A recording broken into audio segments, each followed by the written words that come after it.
देखिए आज हम लोग सीखेंगे कि जैसे किसी भी दुकान पर हम जाते हैं, ठीक, तो दुकान पर जाने के बाद हमको कोई भी वस्तु जब हम खरीदते हैं, मान लीजिए कि एग्जाम्पल के तौर पर कोई कपड़े हो, तो कपड़ा खरीदते हैं तो उस दुकान पर दुकान वाला जब दिखाता है शर्ट या टी शर्ट तो उस पर लिखा रहता है, मान के चलिए कि उस पर लिखा है 420 रुपया, ठीक, तो उससे हम कहते हैं कि उस दुकान वाले से कि कुछ कम कर दीजिए, तो कहता है कि चलिए 10% कम कर देते हैं। तो उसको कहते हैं हम लोग कि नहीं, आप 10% अगर कम कीजिएगा तो हम सामान नहीं लेंगे, उसके लिए हमको 20% हम आपको देना पड़ेगा। तो उसको अगर बुझाता है कि हाँ 20% देने पर हमको अगर फायदा कुछ होगा, मान लीजिए वो 30% पर खरीद के लाया होगा तो 20% छूट पर दे देता है। तो आज हम लोग जानेंगे उसके बारे में कि अगर कोई शर्ट या टी शर्ट का दाम 420 रुपया है, तो अगर 20% का छूट मिलता है तो हमको वास्तविक दाम उसको कितना देना पड़ेगा, यानी कि उस पर प्रिंट रेट है आपका 420 रुपया और उसको हम 20% हमको डिस्काउंट करना है, इसको डिस्काउंट बोलते हैं इंग्लिश में, यानी हिंदी में इसको बोलते हैं छूट। तो 20% डिस्काउंट करके उसके बाद उसको हमको कितना पेमेंट करना पड़ेगा, कितना उसको दाम देना पड़ेगा, उसी के बारे में आज हम लोग सीखेंगे, ठीक है।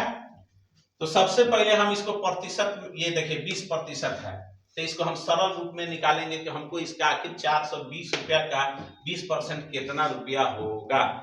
तो उसके लिए नियम क्या है, 420 का 20%, तो का मतलब होता है गुना, का मतलब क्या होता है, गुना। तो 420 का 20% यानी कि 420 का मतलब होता है गुना 20। अब बट्टा में प्रतिशत का मतलब है बट्टा में 100, क्या होता है, बट्टा में 100। तो इसको हम काट देंगे, एक शून्य से एक शून्य काट देंगे, एक शून्य से एक शून्य काट देंगे। अब इसको हम गुना करेंगे तब 42 में 2 से तब 2 दूना 4, 4 दूना 8, यानी कि 84 रुपया हमको ये डिस्काउंट हो गया, यानी कि छूट हो गया। डिस्काउंट हो गया आपका, डिस्काउंट बराबर कितना हो गया, 84 रुपया, ठीक।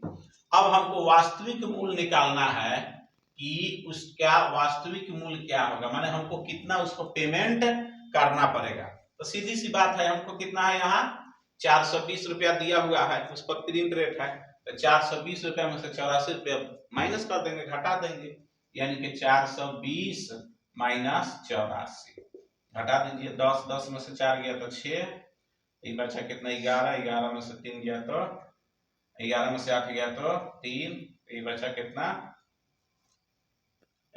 3, यानी कि 336 रुपया हमको उसको पेमेंट करना पड़ेगा।